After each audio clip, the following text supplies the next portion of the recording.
Welcome back to the Archive Network. Aurelius here, with Malik, curators of the Exploration Archive. We left the first ascent of Everest last time as the sun sank behind the jagged peaks. The first lines of fixed rope were thrown toward the icefall. Today, we pick up where we left off. The expedition left the noise of cities behind. They traded the fever of planning for the rhythm of the journey. Pavement surrendered to gravel roads, and the world transformed. Each mile brought them closer to their goal, but also deeper into the wilderness. The landscape narrowed, revealing ridgelines and terraces, a stark reminder of their purpose. But let's not romanticize the journey too much. It wasn't just a noble trek into the wild. The shift from civilization to nature stripped away all their comforts. They faced real challenges, from painful blisters to the threat of infection. Each step weighed heavy, a reminder of their vulnerability against the mountain's might. They weren't just battling the elements. They were battling their own fears and doubts too. It was a test of endurance, pushing them to the brink in ways they never expected. The rhythm of travel echoed the heartbeat of the landscape, a constant reminder of the world we navigate.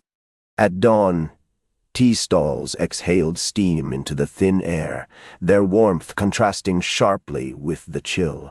The sounds of our journey, the clink of harnesses, the thud of pack frames, created a symphony of survival, each note steeped in history.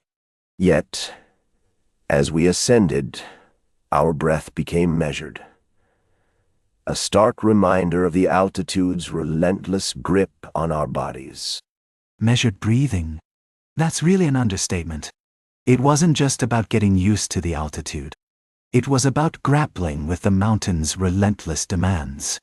The expedition's success rested on their ability to adapt in every way, both physically and mentally. Each team member had to face their fears and tackle every obstacle head-on, including the complex machinery that was supposed to help them climb higher. They were all aware that their lives depended on this fragile balance. The warehouse in Darjeeling was the expedition's mechanical heart, pulsing with energy. Technicians worked tirelessly under flickering oil lamps, their hands stained with oil and dust, a testament to their labor. They were tasked with ensuring every instrument functioned flawlessly at high altitudes. A single misstep could lead to catastrophe, sending us tumbling into chaos. We know that great ambitions require meticulous preparation. History shows us that empires thrive on their ability to anticipate the unknown and adapt. You say prepare meticulously, but honestly that feels almost too cold. We can't forget the human side of it all. The dented oxygen cylinder was more than just a piece of equipment. It was a reminder of how fragile they really were. It symbolized the real stakes of their mission. One slip, one failure, could lead to disaster. That's a weight no one should have to carry alone, and it's something we should always keep in mind. True, the dented cylinder became a symbol of vulnerability, but vulnerability is part of exploration. Every expedition carries risks, and we often underestimate just how fragile our plans can be. The repair process, an improvised splint fashioned from whatever they had on hand, highlighted their resourcefulness. They weren't just climbing a mountain. They were confronting their limits. Each misstep taught them something invaluable.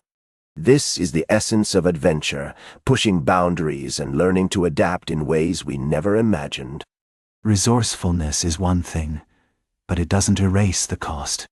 The porter system really laid bare the human toll. Blisters and infections weren't just minor annoyances. They were debilitating realities that could take a man out of action for weeks.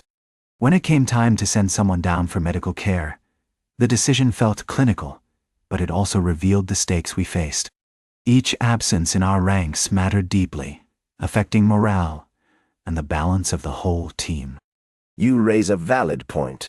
Each absence truly impacted morale and the team's overall strength. We can't ignore how the weather played its part as well. Early squalls swept through unexpectedly, disrupting their progress and catching them off guard.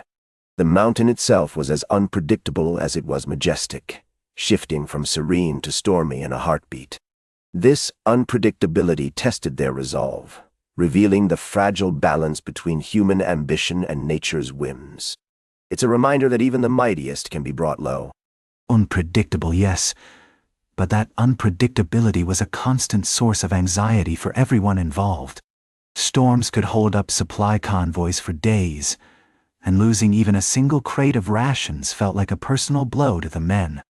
I saw them plunge into icy waters, fighting against the current, to recover what they could. That desperation really highlighted their resilience, but you have to wonder, how long can anyone keep pushing themselves like that? Even resilience has its limits. Resilience is essential in such circumstances. As they established base camp, they transformed into a collective body, each person contributing to a shared purpose. They didn't just endure the harsh conditions. They thrived in them. Darkened skin and calloused hands spoke of their relentless labor. The camp stood as a testament to their determination against the vastness of the mountain, a symbol of what can be achieved when people unite in the face of overwhelming odds. But it was more than determination. It was about confronting the mountain's enormity. As the sun set and the first lines of fixed rope were thrown, the gravity of their ascent became palpable. The true climb wasn't just physical. It demanded psychological strength and an acceptance of inevitable failures. They were not just climbing. They were redefining limits. As the first lines of fixed rope hissed through the cold air, the mountain loomed larger than ever, a silent testament to the challenges we face. Each decision we made carried significant weight. The climb ahead would demand not just calm nerves, but also clear minds. We knew failure wasn't an option. It was a certainty we had to embrace. This daunting ascent mirrored the trials of history, where the stakes were high and the outcome uncertain. We had to be prepared for anything. That's where we leave it this time. The first ascent of Everest continues. The story isn't finished yet. Find the full series on the Exploration Archive, part of the Archive Network. We'll be back with the next chapter.